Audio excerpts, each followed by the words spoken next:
tubaliriza nnyo ku programu yaffe eno ku mukutu gwaffe guno gwa Rawda. Ku programu yaffe eno ebeerawo buli wa mukaaga gye twatuuma erinnya okwanukula ebibuuzo, kuddamu ebibuuzo, era nga bulijjo tukyazizza omugenyi waffe Sheikh Abbas Senkuba nga yaddamu ebibuuzo byaffe. Katumusabe ababuuzeeko insha Allah taala. أعوذ بالله من الشيطان الرجيم بسم الله الرحمن الرحيم إن الحمد لله نحمده ونستعينه ونستغفره أعوذ بالله من شرور أنفسنا وسيئات أعمالنا إنه من يهدي الله فهو المهتدي ومن يضلل فلا هادي له وصلوات الله وسلامه على نبينا محمد صلى الله عليه وسلم أما بعد أبتوليزا منا abawuliza Rawda Islam Media n'emikutu emirala gye tutera okubeera nga tutambula najo tubabuuzaako nti assalamu alaikum wa rahmatullahi wa barakatuhu. Wa alaikum assalam wa rahmatullahi wa barakatuhu. Naam Sheikh. Sheikh, nga tutandika ebibuuzo byaffe, nga tutandike n'akyaya kino. Ono yabuuza nga agamba nti singa imaamu yeerabira okusoma suratul Fatiha mu raaka ey'okubiri naffe tutamujjukiza, kati swala bweggwa tukola tutya? Al-Fatiha mpaji mu mpaji z'essola. Naam. Era kimanyikiddwa inda al-fuqaha eri abawalimu abakenkufu mu ddiini nti man taraka rukuna min arkani s-sala, muntu yenna aleka empaji mu mpaji z'essola tabtulu tilka ar-raka, tabtu tilka ar-raka, raka yefa tabtulu, era ayina okugiddamu. Kati raka yonna gye batasomeddemu suratul Fatiha, eyo sala raka eba efudde. Bwe bamaliriza salaamu bajja ne badda mu raka eyo, bajja imaamu n'aleeta takbiira n'ayingira n'aleeta raka eyo nga bwekoze eki, nga bwebadde. Wamaliriza n'aleeta sujudu sahwi, aleeta sujudu sahwi qabla salam atanaba kutoola salam. Wallahu ta'ala alam. Kitegeeza tebaddamu swala yonna, tebaddamu swala yonna, baddamu eyo, addamu raka eyo, oluvannyuma ne baleeta sujudu sahwi. Barakallahu fiki. Ekibuuzo ekyokubiri kyo kino kiri mu Lunyaanyimbe, naye nga yagamba ayagala okumanya solat tasbihi, erinnya lye bamuyita Aminu, ayagala okumanya sola ya tasbihi yeruwa? Salat tasbihi hadithi eva ku Abbas ibn Abdul Muttalibi, nabi waffe Muhammad sallallahu alaihi wasallam yamugamba nti yamuyigiriza essola eyo abeere nga agisaala n'amukalaatira nti kale buli lunaku gisaaleyo omulundi gutya gumu, oba tosobodde kale mu wiiki gisaaleyo ki omulundi gumu, oba tosobodde kale mu mwezi gisaaleyo omulundi gutya gumu, oba tosobodde kale mu mwaka gisaaleyo omulundi gumu, oba tosobodde kale mu buwangaazi gisaaleyo omulundi gumu. Ne hadithi eyo la tasihu, hadithi si ntuufu. Sheikh Nasruddin yagezaako okukuŋŋaanya amakubo ng'alaga bw'oba ogakuŋŋaanyiza esobola okutuula ku ddaala, naye gonna amakubo mulimu ilal, mulimu obumogo bungi. Kyenkutira abantu basaale essola eziriko obujulizi obutuufu. Salatu tasbih tugikole ki? Tugyewale. Yeebeera ejjudde mu tasbihat. Bw'osoma al-Fatiha n'omalayo essuula n'oga subhanallah alhamdulillah allahu akbar emirundi 15 ndowooza bwe kiri. Bw'omaliriza n'ogenda ku maviivi n'osomerayo by'osomye n'omalira n'osoma subhanallah alhamdulillah allahu akbar. Naye olw'okuba nti si sola ntuufu, tugamba abantu bagyewale olwa amakubo gaayo okubeera nga gonna manafu agavaamu essola eyo. Tusaba Allah tabaraka wa taala atunyweze ku ebyo ebituufu. Barakallahu fikum, jazakumullah. Ekibuuzo ekyokusatu Sheikh, naam, ono bamuyita Lugerago Salimu, ava Dubai. Kino ekibuuzo yakibuuza yasinzidde Dubai, naye olw'okuba nti omukutu guno agulaba nga ali eri Dubai, yabuuzizza ekibuuzo kino n'agamba nti Sheikh, nzikirizibwa okuwasa omukazi eyanoba obunobi ewa bba nga teyayawukana mu mateeka, nti bbaawe mu butuufu teyamuwa talaq, naye yanubayo n'akola ki? Akkirizibwa okubeera ng'amuwasa. Amateeka g'eddiini tegakkiriza kuwasa mukyala atateereddwa mu maki? Mu mateeka tegakkiriza. era omuntu alina okubeera nga afuna ekimu ku bimeka ku bibiri. Kisookera eddala at-talaq, kubanga baawe yamuta maki mateeka ekiba tekisobose awulkhulu banga yamweyambulula. Mukyala bw'aba yeyambulula baawe ng'alina obujulizi teri kigaana mukyalo oyo kuwasibwa. Wali mu kye baayongerako ekyokusatu alfiskhu, okusazaamu obufumbo obwo. Imaamu asobola okutunuulira nga waliwo ebikontana mu bufumbo obwo n'abusazaamu, tebugwanidde. Nga waliwo ebyalumira bye bataatuukiriza n'asazaamu obufumbo obwo. Ebyo n'ebimu ebyo ku bisatu tukifuna omuntu asobola okuwasa omukyala, naye nga tewaliiwo ekimu ku ebyo tugamba nti obufumbo obwo bukyamu omuntu bw'aba ayingiddemu, kuba ono teyamuta mu maki ate n'oli teyamweyambulula mu mateeka, oba tewaliiwo okusazaawo kwa imaamu oba kaadhi ng'asazaamu obufumbo obwo. Wallahu ta'ala. Seka nga twongereza ddala ku kibuuzo kya Salimu ekyo. Naam. Mukyala w'omuntu avudde wano n'agenda America oba Bungereza oba Dubai. Tabuulidde bbaawe nti alabirawo nga mukyala ategedde nti ali Dubai. N'amukubira nti ze Dubai, n'amalayo emyaka gye 7. N'akomawo wano awaka. Asigala kuba ate nga teyamuwa talaka, asigala akyali mukyala. Bw'aba tamutanga mu mateeka nga n'ono tamweyambululanga mu mateeka, asigala mukyala we. Nga tewali naye abusazaamu obufumbo bwa imaamu okusinziira ku nsonga, asigala mukyala we. Wallahu ta'ala. Ekibuuzo ekyokuna kigamba bwe kiti, Sheikh, tubala tutya enta z'omukyala essatu? Enta z'omukyala essatu, olusookera ddala ogaba mukyala ndi nkutadde, talaqtuk, nkutadde, oba ekiyinza okuyingira mu alfaadhi ezo eziraga nti omuntu akoze ekyateereddwa. Alhika ahlak, ddayo ewammwe, nkugobye. Abamu ku community ezimu bye bakozesa si kyakwetaaga. Bw'amutta ne tukakasa nti amukoze eki, omukyala oyo n'atuula entukula mmeka? 3 oba emyezi 3 kwoyo omukyala gwe tuba tetutunuulidde nti agenda mu nsonga atukula entukula 3 oba emyezi emeka? 3. Emyezi 3 egiba teginnaggwako n'amuzza, akkirizibwa okusigala nga mukyala we. Bwe giggwako era akkirizibwa okubeera nga mukyala we, naye amuwoowa n'oluwoowa lupya n'amahali mapya. Allah yamuwa olukisa. Bw'aba tasobodde kuddamu muwa, muleka agenda afumbirwe walala, afune omulala, omuntu omulala amutwale. Sheikh, woli bw'agamba nga tayagala amugenda, aba kumutiisatiisaamu awo, n'amugamba nti genda ewammwe. Era akyatula n'aga nabadde nkutiisatiisa, naye kasa akikakasa nti nabadde ki, waliwo alfaadhi ezifaanana oluusi okuta, naye ng'oli si kye yabadde akola ki, aliko yabadde ategeezaamu kirala. Agendako ewammwe obeereyo mu busungu bwange bukkakkane kyeyali ategeeza. So kati wanaagamba abawoli baga nti bw'amuga ndi nkutadde, agenda ewaabwe n'atuula entukula 3 oba emyezi emeka? 3. Bwe giggwako amuwoowa n'amahali mapya n'abajulizi bapya. Sisitimu agiddamu era Allah amukkiriza okumuddiza mukyala we ng'emyezi 3 giweddeko. Bwe giba teginnaggwako teriiyo byamahali, akkirizibwa okumuzza. Kati olwo oluto olusooka luba lukoze eki? Luwedde. Bw'amuddiza n'addamu n'amuta, olwo luba oluto olwokubiri era akola bye yakoze nga luli.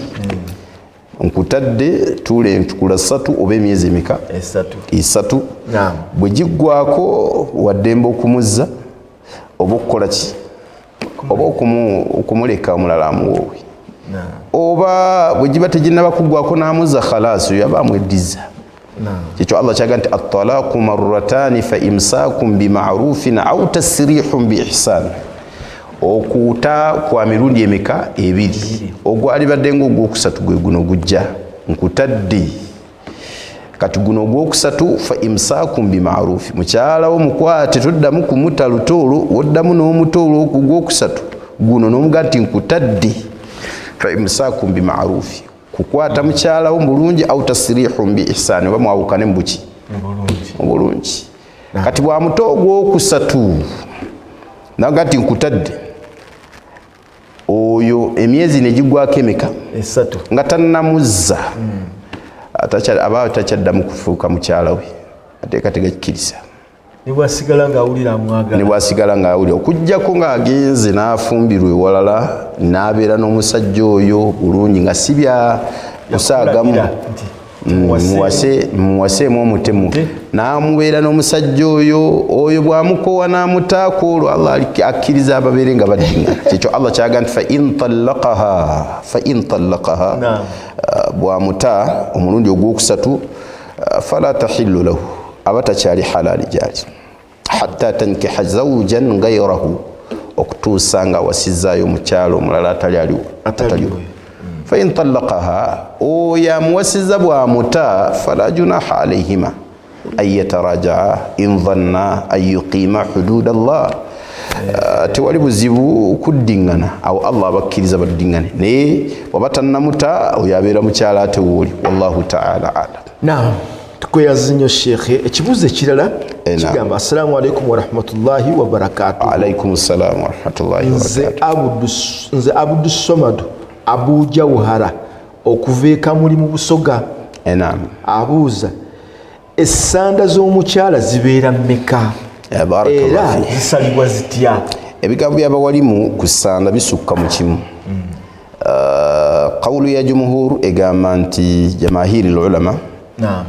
Jumhur ulama eraga nti ssanda zibeera 5 ez'omukyala era bo bagamba abeeramu ne rida ne lihafu 2 essuuka 2 wa al-izara n'enkutu n'abeeramu na kino kamis ekanzu gye bamwambaza ne khimaru n'akakaaya engoye 5. Kawulo ey'okubiri baga zibeera 3 ng'ez'omukyala ez'omusajja nga bwe tuzinga omusajja naye ala kulli qawlu ya jumhuru tugiwa ekitiibwa era tugamba nti bamuzinge mu ngoye 3 naye era tebyawukana bw'otunulira luno lwe bakutulamu ne bajjamu enkutu ne bajjako kino ne sigala era kumpi ziri mmeka 3. Lwaki omukyala tumuteeka mu ngoye ezo asobole okuggumira okusuukako ku mwami? Nabbi sallallahu alaihi wasallam yatulaga ati qabru almar'a tusajja au yusajja, kabulu y'omukyala tugikola ki tugibikka okwawukanako n'ey'omusajja.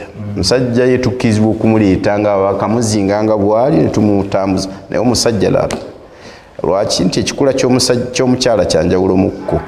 Omuntu ne bwawulira buwulizi nti bwe tugenda okuziika mukyala ebirowoozo bimuleetera kirala nnyo. Kati ensonga eyo lwaki omukyala bamuzinga mu ngoye ezifaanana bwe zityo wallahu ta'ala ala. Kitegeeza Sheikh ku kino bwe tusanga abaziise mu ngoye 5 bwe tusanga abaziise mu ngoye 3 tekitulwanaganya. La basa. Biriko obujulizi bw'abamanya. Abawalimu baayogera ebigambo bingi newankubadde nga hadithi ezirimu ezogera ku sande 5 bangi mawalimu baga nti fihi maqal mulimu ebigambo naye ala kullin abawalimu tebasobola kwegatta ne baga nti aziikibwa mu 5 okujjako nga tutwala ekyo wallahu ta'ala alam. Barakallahu fikum. Ekibuuzo kirala kigamba nsonga ki eziviirako omuntu okunaaba janaba era enaabibwa etya? Nsonga ki eziviirako omuntu okunaaba janaba? Janaba tutegeeza baga nti rajulu mujinibu, kiba kitegeeze nti akoze ebikolwa nga bimwetaagisa okunaaba olunaaba olw'okuva ku mutwe paka ku bigere. Era olunaaba lwa janaba lulimu ebintu bino wammanga. Omuntu singa afuna kye bayita hadathul akbari, ekiziise ekiki ekinene, yastawjibu alayhi al-ghusl, teeka alina kukola ki? Kunaaba. Ghusl, kunaaba. Mu byo mulimu khurujul mani, okuvaamu amazzi g'ekikulu. Okuvaamu amazzi g'ekikulu bisababil jimaa, eyinza okuba nga gavuddemu lwa kwegatta.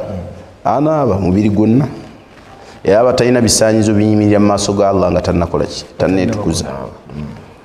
Au bisababi al istimna, oba ayinza okuba nga akoze masturbation, kwezanyisa.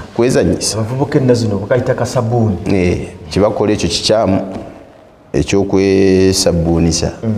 Amateeka g'eddiini tegakikkiriza. Era Qur'an yatulaga nti obwereere tebabuzanyisa janyisa bwe batyo. buyina kubeera mu bifo bimeka walladhina hum li furujihim hafidhun illa ala azwajihim aw ma malakat aymanuhum buyina kubeera wa mukyala oba ma malakat aymanuhum oba mukyala bano be bawo captives betwawambanga mu ntalo sallallahu amazzi gaddeyo gye gaali gakulukutidde akati entalo bwe zaabeerangawo abakyala be bawambyeeyo nga tukkirizibwa okubeera nabo nga bwe tubeera ne bakyala baffe amateeka g'eddiini gakikkiriza byalingawo akati eyo y'ensonga esooka ensonga ey'okubiri eviirako okunaaba aljima okwegatta abafumbo beegasse okwegatta mu nsonga z'obufumbo omuntu alina kunaba sawau amna au lam yumni abeere nga avuddemu amazzi g'ekikulu oba nedda alina okubeera nga anaaba omubiri gwonna olw'ekigambo ky'omubaka Muhammad sallallahu alaihi wasallam nti idha iltaka alkhitanu khitana fakad wajaba alghusl singa ekitayirire kisinkana ekitayirire kitegeeza nti okunaaba kulina okukola ki okubeerawo ekitayirire ategeezaamu obwereere singa businkana obuki obwereere lwaki nti omukyala amateeka g'eddiini gaalaga nti alina okutayirirwa n'omusajja akola ki atayirirwa lwakuba nti entayirirwa za njawulo n'ebigendererwa bya njawulo abawali bagamba nti okutayirira kw'omusajja izaalatu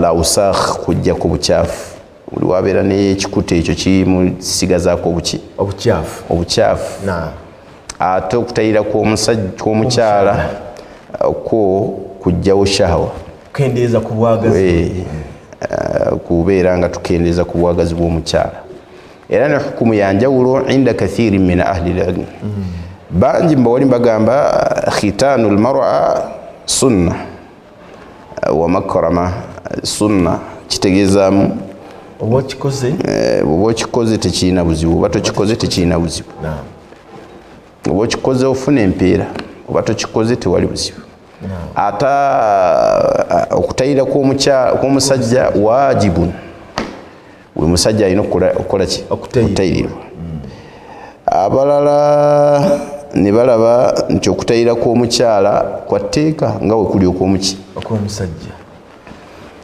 shekhe waffe omu yakuba n'ekitabo kiramba ng'alaba okutayira kw'omukyala kwa tteeka nkirina ewange yaga nti wujubu khitanu al untha watu byekiwandika ku wujubu khitani al untha obwetteeka bw'okutayira kw'omukyala n'aleeta n'abakyala batayiriranga nga nabbi Muhammad sallallahu alaihi wasallam waali mu kitabo ekyo n'aleeta n'ebintu bingi shekhe oyo yatusomesanga ku jamia nga tukyali mu university bamuyita Muhammad al-Amin al-Haji bamuyitanga Muhammad Ahmad Amin al-Haji yawandiika ebitabo bingi naye mu bitabo byawandiika wujubu khitani al untha obwetteeka bw'okutayirira omukyala ye alaba wakyatteeka naye ala kulli ekigambo ekyasembayo okutayirira omukyala si kwa tteeka okutayirira omukyala kuli sunna wa makrama omukyala waba atayiriddwa khayiri waba tatayiriddwa tekirina buzibu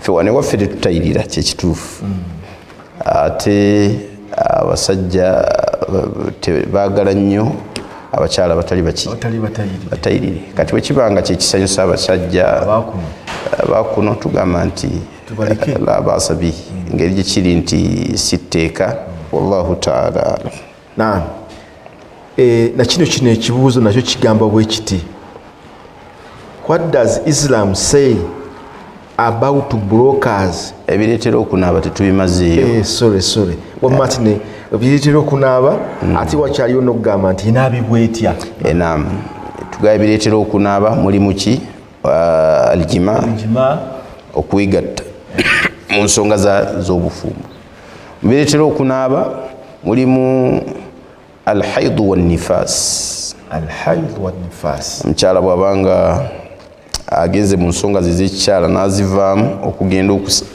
okusaala ayina kusooka kunaaba nawe kityo omukyala singa azaala omusaayi gw'ekizadde ne gukamira aba alina okunaaba olunaaba olwa kuva mu nifasi abawali mu bwe batyo bakyogera kati naaba ezo zifaanagana n'eza hayd anaaba omubiri n'eza janaba anaaba omubiri gwonna bimu ku bireetera okunaaba wali bye bayogerako dukhulu fi lislaami okuyingira mu busiraamu olw'ekigambo kya nabbi muhammad sallallahu alaihi wasallam kyeyagamba omukyalo oli omusajja oli n'agamba nti mugende naye emabega w'ebisenge ebyo anaabiraawo ng'amaze okuyingira obusiraamu mulimu n'okufa omuntu bw'afa bamunaaza olunaabanga era lutunaaba omuntu ng'akoze eki nga alina janaba bw'oli bw'afa alina okunaazibwa akati ebyo ebimu ku bintu ebiviirako okubeera nga tunaaba mbayongerako n'olunaku lw'ejjuma bwe lutuuka nti omuntu anaaba wallahu ta'ala alam ate tunaaba tutya janaba nabbi sallallahu alaihi wasallam kyesookerako bwe kubeera ngasala madhakirahu kunaaza private parts ze bwatyo maama waffe Maimuna maama waffe Aisha ahadithi zibaleeta baanaaba ne nabbi Muhammad sallallahu alaihi wasallam baatulaga ekyo dhakara madhakirahu yanaaza private parts ze oluvannyuma n'akwata omukono guno ogunaabisiza n'agukuuta ku ttaka nga bw'agukuutako bwe yamala n'anaaba engalo ze emirundi emeka esatu bwe yamala nabbi waffe Muhammad sallallahu alaihi wasallam n'afuna wuzu nga gy'afuna ku sola illa rijlain riwaya ezimu zaaga nti okuggyako ebigere ebimeka bibiri so bwe tuba tunaaba janaba tusooka kufuna wuzu kasatu malo kunaaza obuwerere bwaffe tuzza kufuna wuzu eyo sunna kwawukanako n'abantu ate amala kunaaba n'alyoka afuna kibuzu la mukhalafata sunna ekiri mu sunna kusooka kufuna ki wuzu okujjako nga wuzu ekuweddeko ng'omaze okunaaba tugamba nti sooka okole ki ogifune ekyokubiri nabbi yanaazanga sayidi ye yaki eya ddyo okuva ku mutwe paka wansi n'anaaza sayidi yaki eya kkono n'anaaza omubiri gwe gwonna okutuusa amukuba baga nti amma jasadahu lma omubiri gwe gwonna yagubunyisa amazzi maama waffe Aisha mu riwaya yagamba nti thumma tanaha oluvannyuma yavangawo wanaabidde n'akuba siteepu nadda ebbali faghasala rijilaihi n'anaaza ebigere bye ebimeka byombiriri kitegeeza nti eyo yennaaba era bwe tugimaliriza tusoma edduwa eya wudhu kubanga edduwa yakwetukuza barakallahu fikum jazakumullahu khair tukweyanziza nnyo sheekhe olw'ebibuuzo ebyo byewakaddamu nina kino kyongerezeeko kigamba what does Islam says about brokers who add profit on selling plots of land? The owner of the land can price it at 10 million, but the broker sells at 12 million. babayita basamsariyun samsar kayungirizi samsar aba omulimu ogwo gw'akayungirizi babulooka gulimu ebirumira bingi bulooka tokkirizibwa kutunda kintu kitali kikyo okutuusa ng'ofunye olukusa okuva eri nannyini kintu ekyo tokkirizibwa era bw'obeerako nekyoyongeddemu omala consultinga ne wabeerawo concert ne wabeerawo okukkiriza okwa nannyini naga nti tutunde zino ekyokubiri obusiraamu tebukkirizibwa kukaluubiriza bantu kati gwe lwaki okaluubiriza ng'ono yalamudde 10 bulooka mugenda kunnyonnyola bingi mu maaso ga Allah. Allahu akbar. Omusiraamu yawadde oba omuntu yenna yanguyiza ensonga n'agandize poloti yange tunda miliyoni lwaki okaluubiriza bongeremu emiliyoni endala 2 anti wa bulooka gwafuuka mulimu gwange mulimu gugwani yaga nti omulimu ate oyongera bukalu bukuba nno ate nga kyoyongerako 2 si kikyo kyongeramu 2 si kikyo omuntu ate ekintu ekitali mu bufuzi bwe takkirizibwa kyongerako si kikyo naye kiba kubanga kikyoli free n'okutunda 10 n'okwongeramu z'oyagadde omuntu waddembe okubanga omuti gwa sabbuuni bagugula wano nsingisi 2,000 n'agutwala embaale ye nga gugwe n'agutunda singisi 15,000 oba mutwalo oba emitwalo 5 talina buzibu naye bwe guba nga si gugwo toyina lukusa lwonna lugwongera lwaki si lugugo si gugo guno gwabalala antiseka mugambi ngenda kutundira product naye zenyongeramu zonna tokwateyo nga bagamba tofune kasajja nkyagwe genda oyongeremu zokola ki era babiina ba blog seba atandika okubuuza sebo kyenyongeramu kyonna tofune kasajja ani atafune kasajja teri atasobola kufuna kasajja ng'otunda ebitali bibyalaba omuyiseeko era awo wennyini seeka waliwo enkola y'ennaku zino gye bayita ey'okuyiriba omuntu abeera ku dduuka ne bajja okugulawo ekintu nga takirina n'amugamba beera awo ndeete n'adduka n'agenda ku dduuka n'aggyayo empale oba n'agireeta wano n'amugamba njagala eri n'agijjo byagala okufaanana okuggyako ng'agenze ku dduuka eryo n'asasulayo wano ne bwakitunda kyaba yagadde oyo aba musuubuzi naye nzije obuze ekitali kikyo laala kubanga empalo obadde ogitunda ebiri nze nenzija nengitunda wano esatu kati wano mu kkubo nga ngenda omutwalo gwange nengugjako nenguteeka wano nenkutwalira emitwalo gy'ebyo kyabulabe oba olidde hakki etaliiyo hakki siiyo barakallahu fi ekibuuzo ekirala sheekhe omukyalo naabuuza singa nsiramuka singa omukyalo yasiramuka nga mufumbo yafumbirwa bbaawe si musiraamu naye ali mubufumbo nategeera obusiraamu nga bwebukola ki ye n'agamba nze nsazeewo okusiramuka nga ali mubufumbo obwo omukyalo naabuuza nkola ntya singa omuntu asiramuka ayinza okuba omusajja oba omukyala nga yasiramusa omu ku babiri n'asiramuka akola atya kyasookeraku kwekoola bbaawe amwegatteko muki amwegatteko ku busiraamu bwe waawulirira ekirowoozo ky'obusiraamu amwekoola amugambe nti waali siramuse wamala bwe waid yuhaddiduhu oba tuhaddiduha au tuhaddiduhu amutiisa n'amuga nti ssebo tugenda kuddamu kubeera naawe nga toli muki toli musiraamu bwagaana baawukana mukkiriza tasula mu kifaananyi mu kifuba kya mukaafu teyebaka na mukaafu mateeka tegakkiriza era obujulizi we buli obulaga ekyo wekitiibwa Allah tabaraka wa taala yaga nti ya ayuha nabiyu idha jaakumul mu'minatu muhajirat yubayi'naka ala alla yushrikna billahi shay'a wala yasriqna wala yaznina fabayi'hunna wange gwe nabbi singa abakkiriza abalongoofu bajja nga basenguse ne bakola omubaya'a mubabaya'i baleme kugattako Allah naye mu byannewunyisa ku aya eyo Allah tabaraka wa taala yagamba mu maaso kaawo nti lahunna hillu wala tarji'uhunna ila al-kuffar tembakkiriza okudda mu bakaafu gye babatta lahunna hillu lahum omuntu kasita amala okusiramuka nga mukyala musiraamu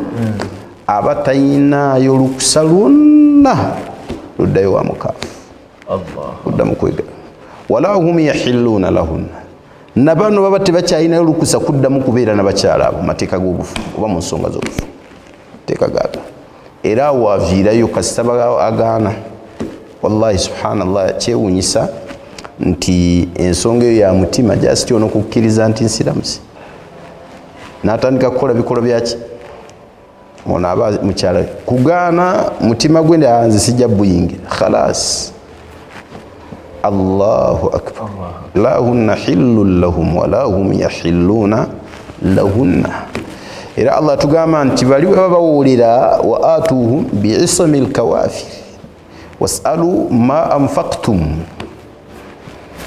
waliyasalu ma anfaqu bali bajje babasabe bye baateekamu nga bawasa abakyala era imaamu wa final organization omukyalo we bw'aba avuddeyo ng'oli awolera asaba nawaayo amahale bwe gatinze omukyalo nali muwasa era imaamu akola arrangement ne tukwata abasiraamu tibannaye batusabye miliyoni 3 tuddize omukyalo omusajja oli nga muddiza naye takkirizibwa kuddamu kuwangaala na mukaafu ebbanga lyamala nga asiramuse barakallahu fi awo wennyini awo seeka osanga bannyinaffe abamu aliwo omusajja naye nga mwannyinaffe musiraamu era asiiba ne ku lwokutaano agenda ku muzikiti n'asiiba naye ng'ate bajjali si musiraamu. Ekyo kikyamu. Omusiraamu tafumba wa mukaafu. Kiri haraamu okufumbira omukaafu. Ate akola bibiri. Omusiraamu akwendako omukaafu obwenzi bukyamu. Kabeere nga musiraamu yakoze ki? Yayenze. Naye bukyamu nnyo ng'ate na mukaafu yakola ki? Gamba aba akoze emisango ebiri mu kimu. Weegatta otya n'omukyala musajja mukaafu nga wakkiriza la ilaha illallah ng'ekitiibwa Allah yennyini gwe wakkiriza yaga nti la hunna hillun lahum, tebabeeranga ku halaali gy'oli, wala hum yahilluuna lahunna.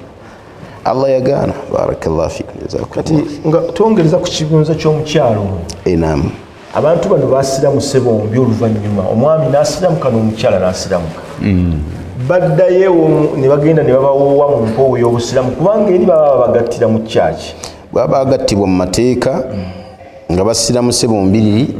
Obusiraamu bwate tubaddamu kuwoobwa. Kyewuunyisa Nabbi sallallahu alaihi wasallam teyaddanga mu kuwoowa abantu bafaanana bwe batyo. Bwe bawooyemu bwe bagasse mu kyaki zaabwe khalasi bo bategeera nti yegundi tubaga bufumbo bugende bugenzi mu maaso. Wallahu ta'ala alam.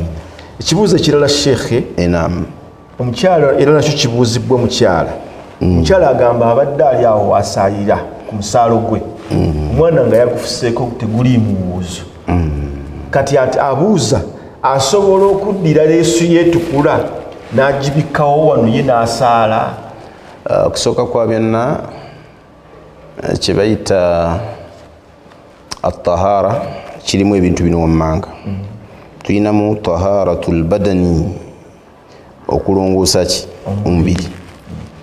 Tubeera ne taharatu al-makan, okulongoosa ekifo. Taharatu al-badan, taharatu al-makan wa taharatu thiyab, n'okulongoosa engoye zetugenda okukola ki okwambala. Omubiri bwe gubeera n'obukyafu tulina okuguyonja. Gujjako obukyafu tukozesa kye bayita istinja au istijmar. Istinja bilma, istijmaru bil ahjari, okukozesa amayinja oba okukozesa amazzi okweyonja. Byonna bituufu, obusiraamu bwabikkiriza. Ekyokubiri nti omuntu buli wabeera n'obukyafu amala n'afuna ki ewuzu, singa kibeera ekizuuzi singa kitono oba ekizuuzi singa kiki kinene, n'anaaba omubiri muki gwonna. Ekirala kye bayita taharatu thiyab, olugoye olugendako obukyafu bwonna balutukuza naluteeka mu mazzi agasinga ku bukyafu obwo babugenzeeko. Ng'otteeka mu bbaafu n'okunya khalaasi lwo luba lutukudde. Kyokusatu taharatul makan, okutukuza ekifo. Kitegeeza nakuddira kifo ekyo kuyiwawo mazzi gasingako awo nekiryoka kikola kitukula. Akati simanyiyo nti batukuza ekifo nakubikkako ate bubisi ekimaze okubeerako obukyafu laala. Ekiri mu sunna oba ekituufu kubeera nga tujjawo ekyo ekikyafu bwebikkako at least luno olugoye lubikke wano awali ettaka, naye ate olugoye olutobya omusulo oluli tewali bwetaavu bwa kulukola ki olubikkako. Wabula abawalimu balina ebigambo biboogera abaga nti bino wammanga bitukuza ebifu. Ekisookera ddala empewo. Awo singa baafuseewo ku ttaka empewo nejja neekaza awantu awo wabeera watukuvu khalaasi. N'omusana bwe gujjanga mungi ne gwokya ekifo ne kikala wabeera wamaze okukola ki okutukula.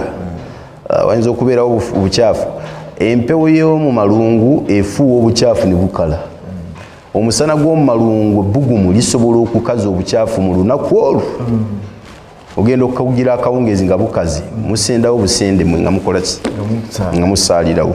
Kakati abawalimu baalaba nti ebyo bisobola. Olugoye bw'oluteekwa ku gundi ne bukola ki ne lukala, abamu ku bawalimu bagamba nti empewo esobola okukola ki yalutukuza nerukaza. Wallahu ta'ala alam.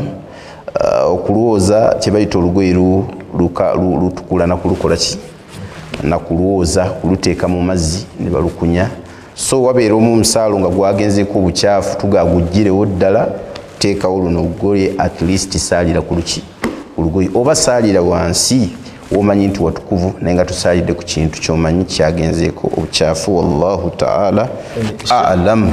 Shekhe, ebibuuzo byaffe biwandiike nga bibiwedde naye nakino katukibuulizeko ddala tebakibuuziza ku luno. Ekibuuzo kigamba muno omuvubuka abuuza taata we si musiraamu ate ye yasiramuka, taata we yafa ng'alina ebyobugagga bingi, bamuyita bagende bamuwe ebyobugagga ku bya kitaawe, agaana okugenda yagamba nti baatugamba la yarisu lmuslima kafira. Kati yebuuza akola atya, agende bamuwe omugabo gwe oba asigale yeenu takola kitagenda? Asulu y'obusika bi ikhtilaafi diyana, okusooka kwa byonna mu faraidu, ilmu ya faraidu, mawani'u al-irith, ensonga ezituviirako omuntu obutasika. Baga nti ikhtilaafu ddiini, mulimu okwawula eddiini. Omuntu bw'abanga mwawukanya eddiini temwesikira. Ekiri mawani'u al-irith, ensonga eziyizibwa omuntu okubeera ng'akola ki? Omuli ne qatli, n'okutta. Omuntu bwatta munne, bwe muli ne obuddu, arriqu. Omuntu wabeera nga muddu tasikira mukama we. Okubeera obubeezi omuddu tosikira mukama we. Ate mukama we asikira ebyo byonna kubanga ye mwana waabwe, naye omuddu tasikira mukama we. Akati tugenda kuteekako ennyo essiira ku kigambo kye bayita ikhtilaafu ddiini, okwawukana kw'eddiini. Lwaki omuntu teyalisikidde gwe baawukanya naye eddiini? Kiva mu bigambo by'omubaka Muhammad sallallahu alaihi wasallam, la yarithu almuslimu kafira wala alkafiru muslima. Omusiraamu tasikira mukaafu. Gwe bayita omusiraamu tegeeza alladhi amana billahi wa rasulihi wal yawmil akhir, alladhi amana billahi wa rasulihi wa yuqimu as-salata wa yu'tu az-zakata